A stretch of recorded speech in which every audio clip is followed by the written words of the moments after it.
মহান মালিকের দরবারে ভাবে ইফতার মাহফিল করার তৌফিক এনায়েত করেছেন, আমাদেরকে যুক্ত হওয়ার ব্যবস্থা করেছেন। এজন্য আল্লাহর দরবারে শুকরিয়া আদায় করি, সকলে সমস্বরে বলি আলহামদুলিল্লাহ। লক্ষ কোটি দরুদ ও সালাম বর্ষিত হোক বিশ্ব মানবতার মুক্তির দূত মুহাম্মাদুর রাসূলুল্লাহ সাল্লাল্লাহু আলাইহি ওয়াসাল্লামের প্রতি। প্রাণ ভরে দোয়া করছি, যুগে যুগে আল্লাহর এই জমিনে আল্লাহর দিন প্রতিষ্ঠা করতে গিয়ে নিজেদের বুকে তাজা রক্ত জমিনে ঢেলে দিয়েছেন, নিজের জীবনটা দিয়ে দিয়েছেন। আল্লাহ তাআলা যেন সবাইকে শাহাদাতের সর্বোচ্চ মর্যাদা দান করেন, আল্লাহুম্মা আমিন। প্রাণ ভরে দোয়া করছি ফিলিস্তিনি ভাই বোনদের জন্য, যারা আজকে ইফতারির পূর্ব মুহূর্তে সেহরির সময় তারা ওয়াকাতরে কান্নাকাটি করছেন, যাদের ভাই যাদের বোন আজকে নিহত হয়েছেন, শহীদ হয়েছেন, যাদের বাড়িঘর ভেঙে উড়িয়ে দেওয়া হয়েছে, আল্লাহ তাআলা যেন তাদের দিকে রহমতের দৃষ্টিতে তাকান, আল্লাহুম্মা আমিন। এবং এই ফ্যাসিস্ট জালেম ইসরায়েলের সন্ত্রাসী বাহিনীকে আল্লাহ তাআলা যেন নমরুদ, ফেরাউন, হামান এবং আদ সামুদ জাতিকে যেভাবে ধ্বংস করেছেন সেইভাবে যেন আল্লাহ তাআলা তাদেরকে ধ্বংস করে দেন, বলি আল্লাহুম্মা আমিন। প্রিয় উপস্থিতি, আমি সংক্ষিপ্ত কথা বলবো। তেলাওয়াত করেছি সূরাতুল বাকারা 183 নম্বর আয়াত। যখন রমজান মাস আসে, সকল আলেম উলামা, বক্তা, খতিব, মুফাসসির, মুহাদ্দিস তারা যখন কথা বলেন এই আয়াতটি তেলাওয়াত করেন। অতএব এই আয়াত আমাদের প্রায় সবারই মুখস্থ।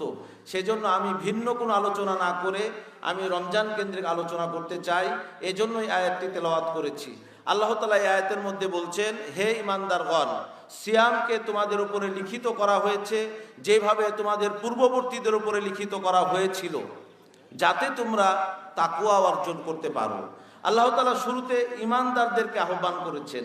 যে কোনো আয়াতের শুরুতে যখন ইয়া আইয়ুহান নাস অথবা ইয়া বানি আদম এরকম আহ্বান থাকে, তখন বুঝতে হয় যে এখানে কোনো আহ্বান, দাওয়াত অথবা কোনো পরামর্শের কথা আছে। কিন্তু যখন ইয়া আইয়ুহাল্লাযীনা আমানু বলা হয়, তখন বুঝতে হয় যে এখানে সুনির্দিষ্ট চুক্তিবদ্ধ যারা বিশ্বাসী, যারা আল্লাহর উপরে পূর্ণ আস্থা এবং বিশ্বাস রাখেন, তাদেরকেই বলা হচ্ছে এবং এখানে একটা নির্দেশনা দেওয়া হচ্ছে। প্রিয় উপস্থিতি, একজন মানুষ শুধুমাত্র মুখে যদি বলে আমি আল্লাহকে বিশ্বাস করি, তাহলে সে ঈমানদার হয় না। কেউ যদি শুধু অন্তরে বিশ্বাস করে, তাহলেই সে ঈমানদার হয় না। তিনটি বিষয়ের সমন্বয়ে একজন ঈমানদার হয়। ঈমানদার যদি কেউ হতে চায়, তাসদিক বিল জিনান, ইকরার বিল লিসান, আমালু বিল আরকান, অন্তরে বিশ্বাস, মুখে স্বীকৃতি এবং কাজে পরিণত করার মাধ্যমে একজন মানুষ প্রকৃত ঈমানদার হয়। যাদের এই তিনটি কাজের সমন্বয় আছে, তাদেরকেই আল্লাহ তাআলা আহ্বান করছেন। প্রিয় উপস্থিতি, আল্লাহ তাআলা বলছেন যে তোমাদের মধ্যে, মানুষদের মধ্যে অনেক মানুষ এমন আছে যারা বলে আমরা ঈমানদার, ওমা হুম বিমুমিনিন, কিন্তু আসলে তারা ঈমানদার নয়। আবার অনেকেই মুখে স্বীকৃতি দিচ্ছে, অন্তরে বিশ্বাস করছে, কিন্তু কাজে পরিণত করছে না, তাকে ঈমানদার বলা যাবে না।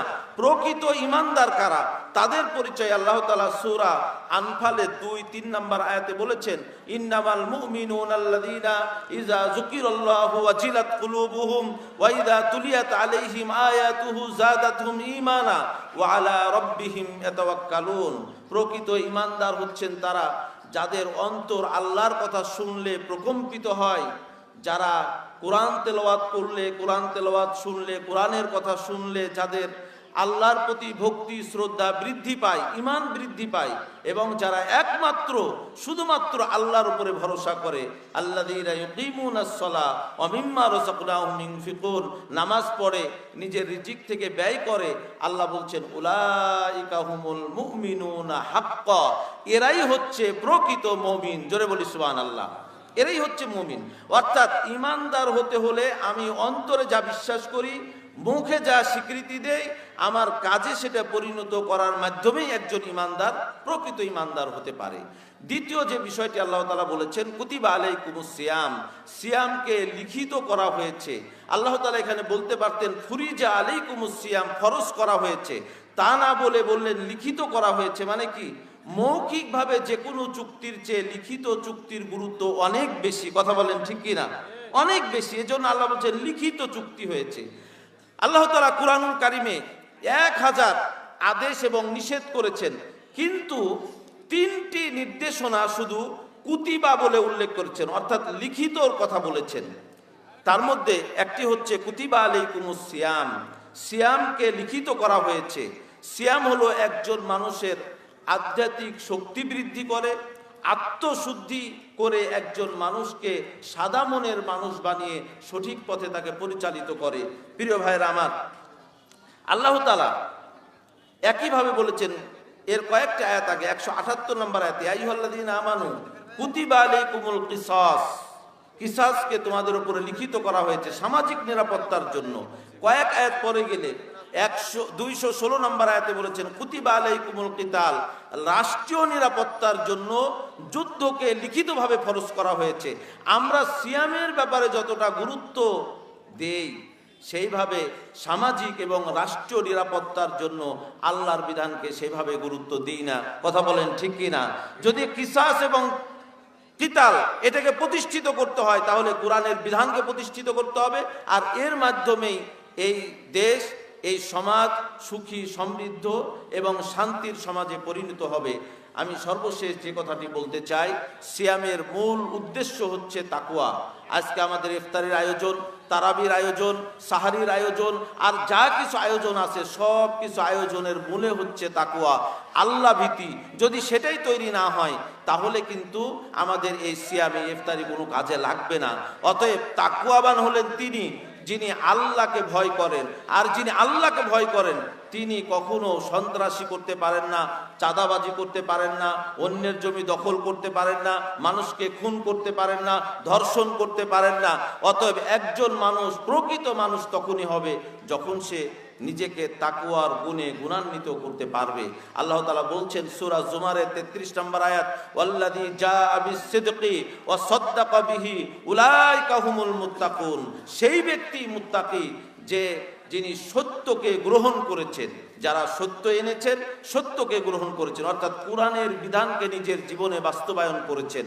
আমি সর্বশেষ বলতে চাই, যারা তাকওয়াবান তারা ভালো কাজে সহযোগিতা করেন। সূরা মাইদা 2 নম্বর আয়াতে বলেছেন আল্লাহ তাআলা, ওয়া তাআওয়ানু আলাল বিররি ওয়াত তাকওয়া ওয়া লা তাআওয়ানু আলাল ইসমি ওয়াল উদওয়ান।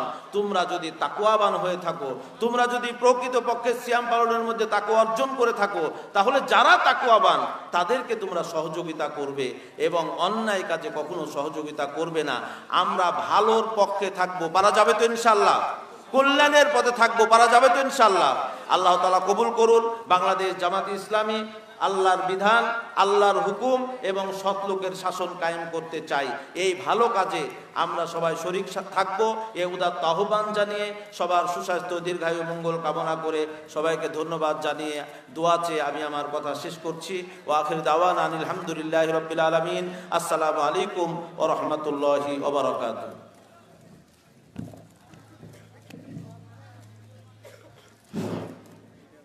অসংখ্য ধন্যবাদ জানাচ্ছি অত্র এলাকার কৃতি সন্তান, বিশিষ্ট আলেম দ্বীন হযরত মাওলানা হাসান মামুনকে।